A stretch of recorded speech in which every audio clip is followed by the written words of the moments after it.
Pour vous présenter le groupe de résistance de Mugron, j'ai à mes côtés, à ma droite, mademoiselle Duroux, Gisèle, madame Duroux, Irène, et monsieur Gaston Alaï.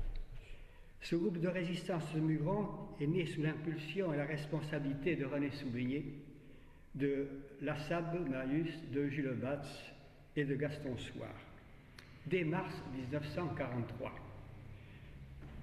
Et ce fut Gaston Soir qui mit le groupe en relation avec Aristide d'Hydrogélande, délégué du SOE auprès des FFI dans la région B, c'est-à-dire la région de Bordeaux. C'est après la trahison de Grand Clément et de l'armée secrète que le groupe de Mugron, dont les 3 ou 4 responsables avaient connu la trahison, qui par hasard fut remis en contact avec Aristide, qui, de passage à Mugron vers l'Espagne, s'était arrêté chez Gaston Soir. Il trouva refuge et appui pendant de longues semaines chez Soir, et ensuite regagna l'Angleterre par le Portugal. Les résistants de Mugron à cette époque-là n'étaient pas très nombreux, nous étions une douzaine. Les consignes d'Aristide étaient très nettes. Rien dire, rien faire, parce que nous étions entourés, même dans notre région, par la Gestapo et la milice qui étaient très bien organisées. Mais pour avoir une certaine idée de la valeur d'Aristide, nous lui avions confié un message. Le message était le suivant, le message de confiance. Si on écoute, si on entend en février 1944 le message suivant, les violettes seront fanées dans 15 jours, c'est qu'Aristide était vraiment un délégué du War Office. Et ce fut en effet vers le 20 février 1944, au quartier du Parisien à Mugron, que tous les 3 nous avons entendu ce message. Puis, ce message assuré, il fallait assurer la distribution des armes, dont un parachutage. Aristide nous le promit vers le mois de mars 1944. Il fallut faire très attention parce que déjà, il y a eu quelques trahisons, on sentait que la Gestapo avait eu vent de quelque chose. Et début avril 1944, le message qui nous confiait le parachutage fut entendu à la radio fin mars 1944, le chien est mon ami. Ce message avait été choisi par Lassab Marius, qui était un chasseur et un ami des chiens. Voilà comment nous avons eu ce message-là. Mais les difficultés qu'éprouvait Aristide à Londres de parachuter dans la sud-ouest des armes après la trahison de Grand Clément fait que ce ne fut qu'au mois de mai 1944, fin avril du mois de mai 1944, que nous reçûmes le deuxième message, le chien est mon ami. Cela signifiait que 2 soirs même, il fallait se rendre au terrain de parachutage qui se trouvait à Lourquin. Premier essai infructueux. L'avion avait confondu évidemment la vallée du Lutz et la vallée du L'Œil de France. Deuxième essai, fin avril. Deuxième échec, l'avion n'a pas pu franchir la ligne de feu qui se trouvait sur les côtes landaises, ou plutôt girondines. Et enfin, c'est le 8 mai 1944 que 12 camarades, dont j'étais, furent animés par un enthousiasme presque délirant quand on a vu l'avion et quand cet avion nous a parachuté les armes que nous attendions. Puis pendant 1 mois, toujours dans la clandestinité, et malgré les efforts de la milice qui déjà avaient arrêté des Mugronnais, même des gens de la région, peut-être de Souproche, j'en sais rien, mais je sais bien qu'il y en avait eu à Pauillac à arrêter parce que les Allemands ne savaient pas exactement où avait eu lieu le parachutage. Nous mîmes pendant 1 mois, la nuit, les armes à proximité des groupes que nous voulons former, et dès les jours d'alerte, les premiers jours d'alerte, le 1er juin, nous décidâmes avec René Soubigné d'alerter tous les camarades avec qui nous avions pris contact pour le jour J. Et c'est ainsi que, à Lourquin, dans la vallée du Luce, dans une petite forêt, nous fûmes le 6 juin 85 à 87 personnes de 16 à 60 ans réunies. Et c'est à ce moment-là que les sabotages commencèrent. On coupa les lignes de communication, on coupa les routes, on essaya d'arrêter les gens que l'on soupçonnait d'être d'accord avec l'ennemi, mais hélas, il y eut une difficulté que nous n'avions pas prévue, c'était le ravitaillement de 85 personnes, presque toutes jeunes, dans le maquis. C'est alors que nous décidâmes de nous diviser en 4 groupes. Un groupe à la Coppenne, un autre sur Oriette, un autre resté sur place à cause des armes qui étaient entreposées, et un autre enfin fut dirigé à Soupros. Et c'est là justement que monsieur et madame Duroux furent évidemment des gens remarquables, parce que malgré les difficultés et les dangers qui les menaçaient, pendant plusieurs jours, ravitaillèrent sans faiblir les hommes qui étaient là.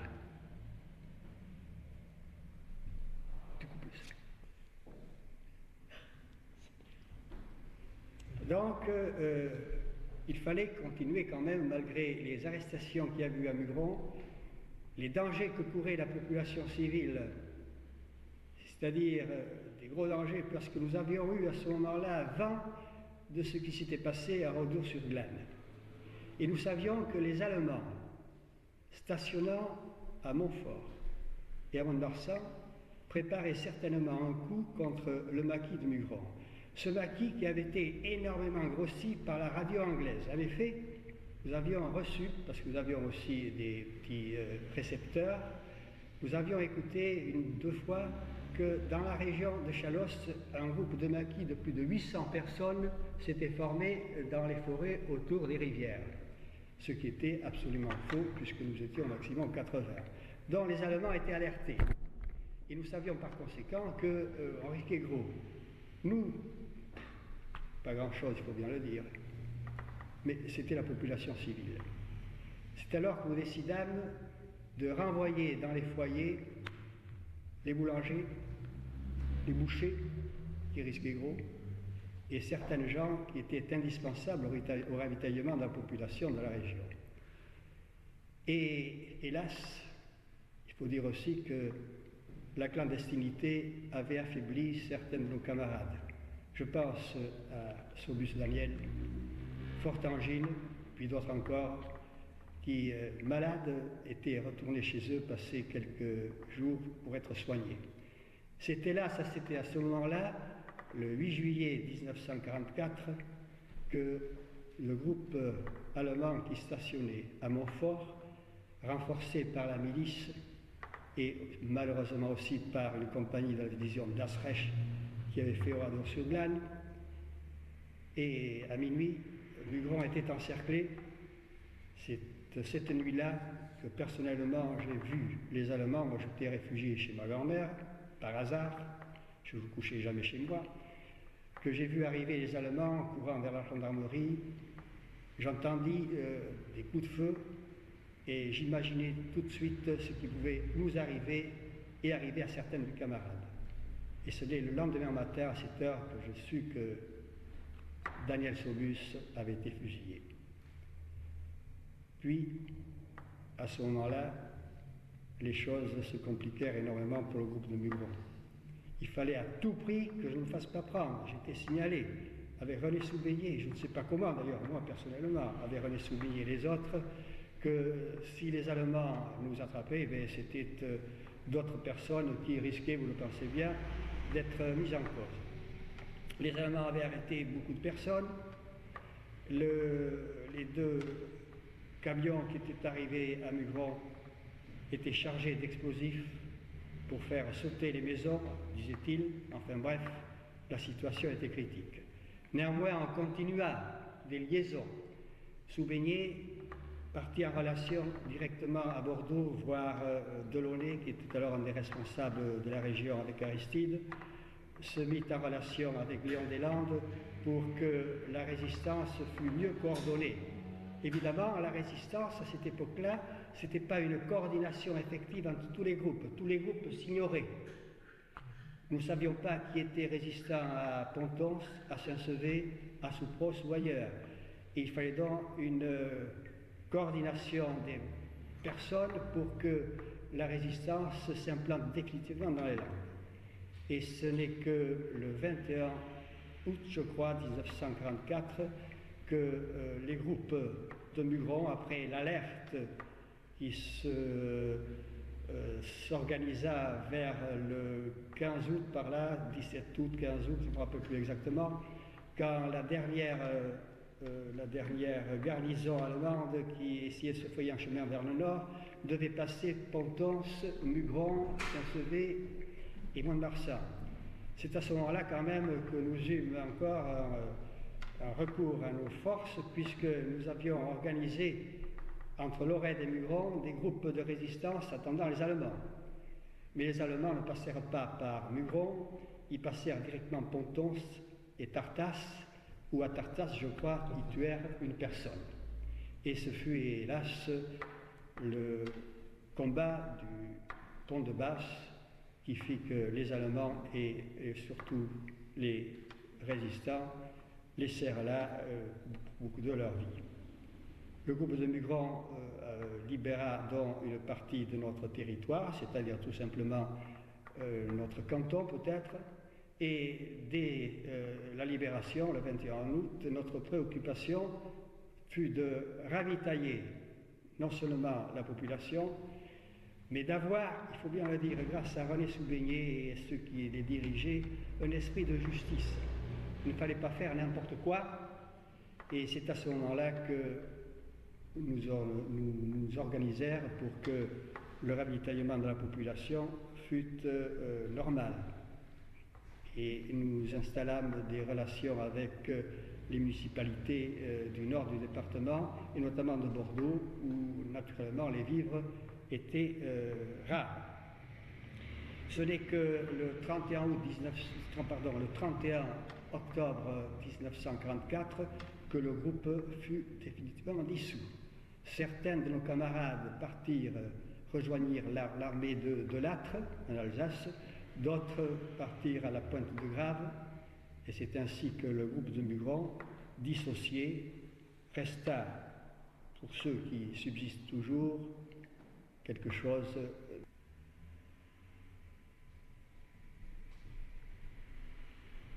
Après l'irruption des Allemands à Mugron et des SS, l'encerclement de la ville, l'arrestation de plusieurs camarades, le groupe s'est disloqué en 4 sections, dont une s'est réfugiée à Soupros, au Grand Khan, chez M. Duroux.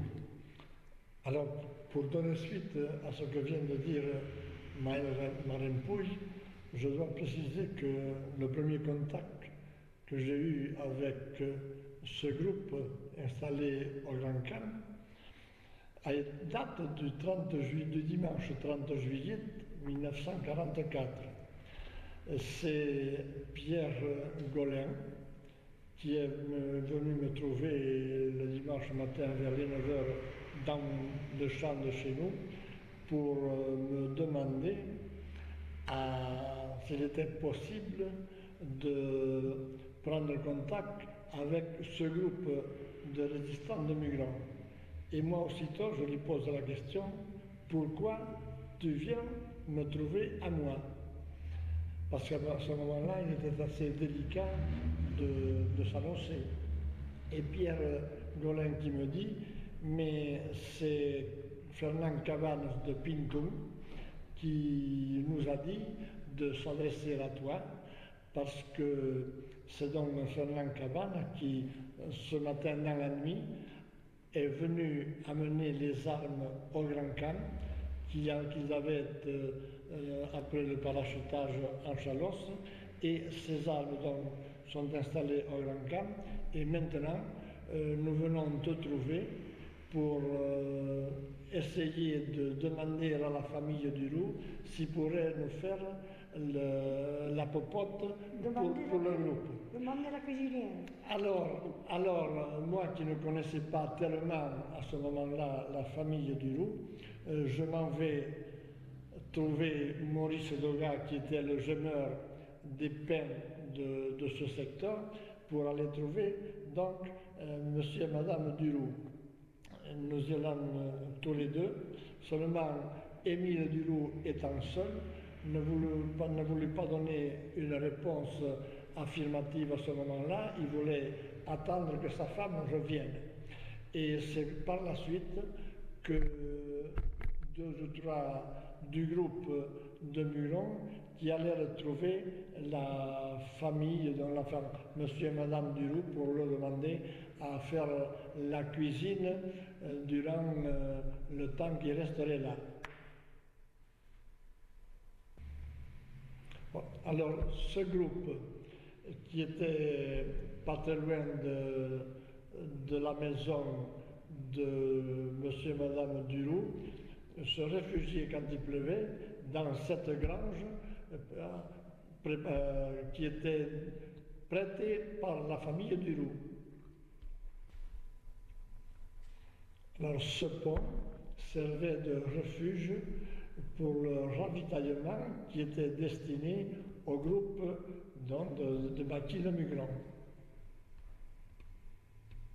Alors ce pont se trouve environ à 300 mètres où était installé le groupe du Maquis de Mugron. Et le ravitaillement, l'essentiel du ravitaillement, se faisait par l'intermédiaire de Louis Forsens. Le ravitaillement du groupe du Maquis de Mugron installé au Grand Camp se faisait pour l'essentiel par l'intermédiaire de Louis Forsens, lui qui faisait le ramassage du lait dans ce secteur. Et dans sa tournée, il en profitait pour déposer le ravitaillement donc destiné à ce groupe. Je dis bien l'essentiel du ravitaillement parce que, en ce qui nous concerne, nous amenions une partie du ravitaillement avec un camarade de Soupos chez eux parce qu'ils nous avaient demandé d'aider un peu Louis Forsens. Et c'est Marius Lassave qui nous recevait le soir quand nous y allions pour remettre donc ce dont nous pouvions collecter dans la région. Et pour l'essentiel de ce collectage de ravitaillement, c'était remis gratuitement par les paysans de Soupros. Ceci, c'est Émile Duroux, qui habitait à la maison lieu-dite Grand Camp et qui allait chercher le ravitaillement sur le pont dont je parlais tout à l'heure pour l'amener chez lui. Et là, c'est sa femme, Irène Duroux, qui faisait la popote pour le maquis. Alors ceci, c'est la maison du Grand Camp, située à 300 mètres environ d'où étaient logés où campait plutôt le maquis de Mugron et où je pote à ce groupe de maquisards. Et qui c'est qui a été trouvé pour te demander à leur faire la cuisine? C'était Jules Latz et Marius Lassave. Et tu as accepté, bien sûr. Oh, et on n'a rien dit. Et tous les jours, ils allaient chercher le ravitaillement. Premièrement le lait, une grande casserole de lait, puis après le dîner et l'après-midi, c'était de l'omelette de pommes de terre, tous les après-midi. Et le soir? Eh bien, il mangeait l'après-midi. Ah, l'après-midi. Il mangeait l'après-midi.